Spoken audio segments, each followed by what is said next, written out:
Hello and welcome to week 31's Dinosaur. Another 7 curious, interesting and innovative things I've seen this week.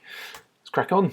First one is 3D printed face masks. So now that face masks are mandatory in shops, a lot of people are now ordering face masks, wearing face masks, possibly for the first time.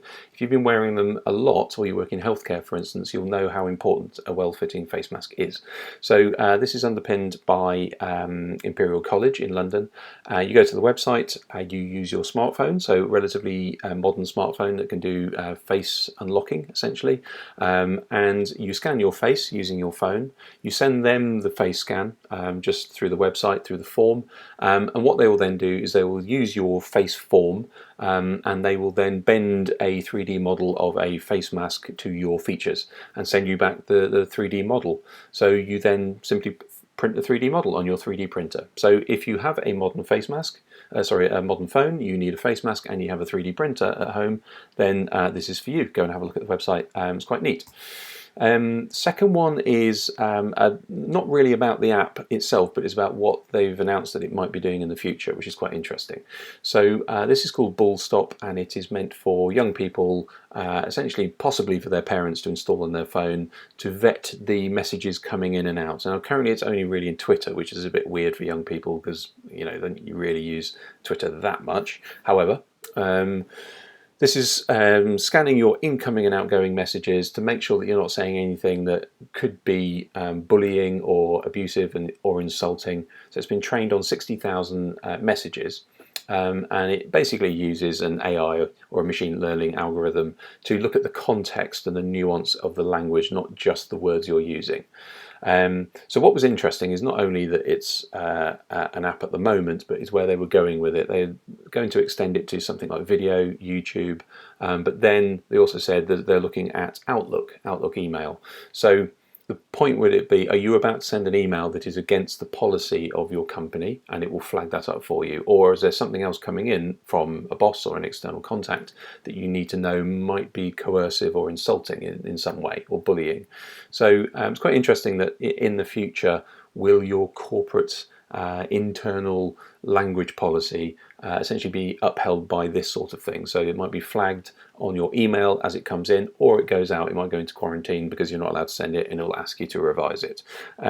Could also go quite dark. It could say anybody caught sending these might turn up on a list somewhere in HR.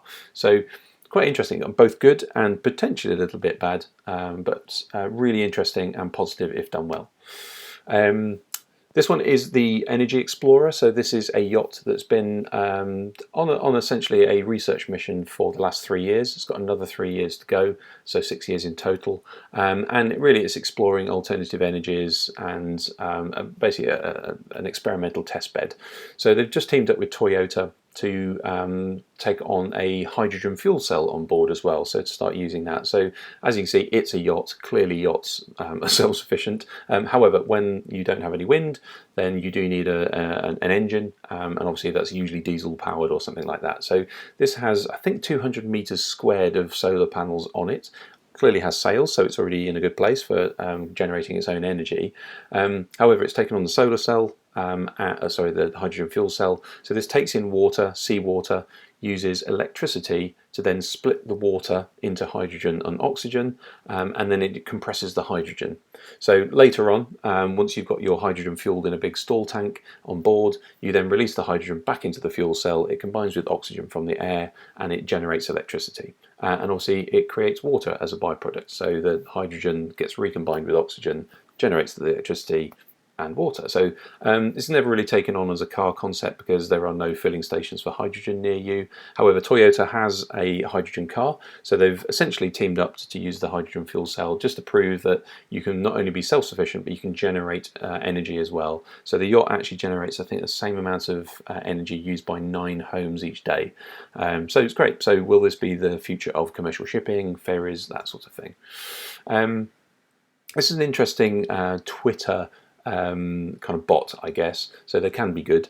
So if you have an image of a protest, Black Lives Matter protest, what law enforcement agencies have been doing is using face recognition on the publicly shared images that you or anybody's been sharing on social media, and they've been using that to look up the faces, and therefore if they are then at another rally and they see the same face, they go and pick them up and arrest them. So not a great use of facial recognition, or for them it is, but it's not a particularly tasteful use of facial recognition, so we say.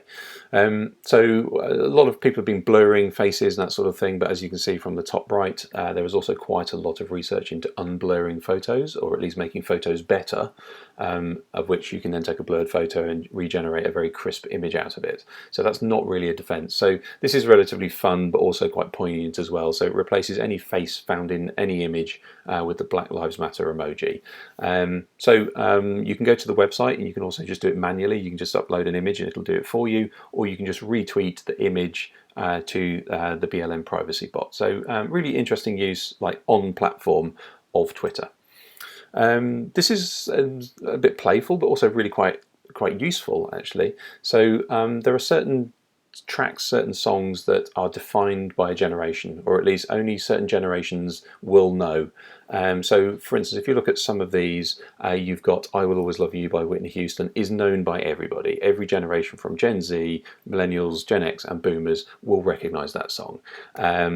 You've also got Bohemian Rhapsody is almost universally known, where you also get things like The Most Beautiful Girl by Charlie Ritchie, 1973, is pretty only known by Boomers, a little bit by Gen X. Where if you're talking about Confessions Part 2 by Usher, then it's more millennials that will know that. And if you'll then use something like Madonna Erotica, then that's something that Gen X will know. So anybody up to sort of age 54, because they'll probably remember the big furore about the album as it came out.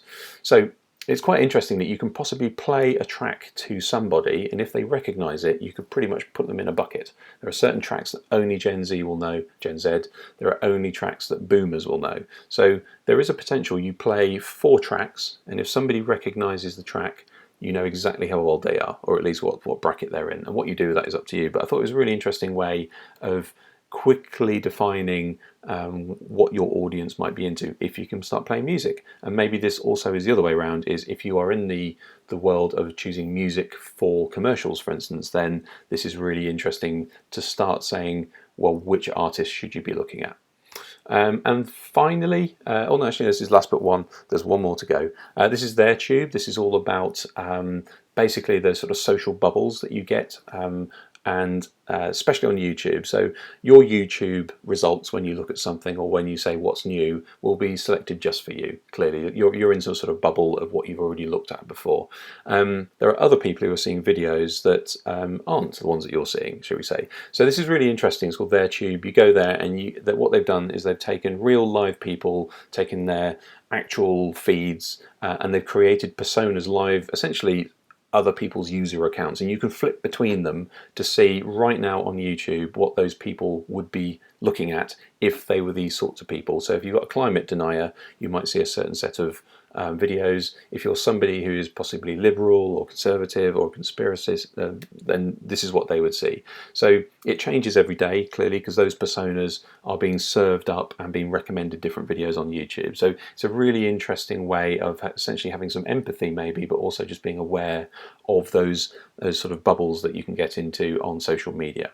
And finally, we have slightly creepy but slightly interesting as well. So this is KFC have teamed up with bioprinting solutions in Russia to create bioprinted 3D printed essentially chicken nuggets. Now they reckon they're going to have these in stores in Russia, which basically means one store somewhere in Russia for a PR event at the end of this year at some point. Now what this is trying to create what they call the meat of the future. So this is animal-free meat. So they're going to use animal cells, chicken cells in this case, and plant structures and material to then essentially build a chicken nugget that will have the texture and the flavour of a chicken nugget, and will obviously have the mass of it as well. So what you can see in the little video is currently how their bioprinting machine works, and it basically just dubs lots of sort of organic cells into a matrix and builds it up like that. So watch that. This could be the future of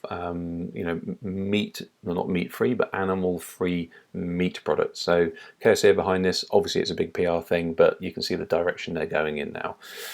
So there you go. Watch out for that one, or maybe just go to Russia later in the year if you want to eat one. And there we have it. So thank you very much. It's been fun, and I will see you next week.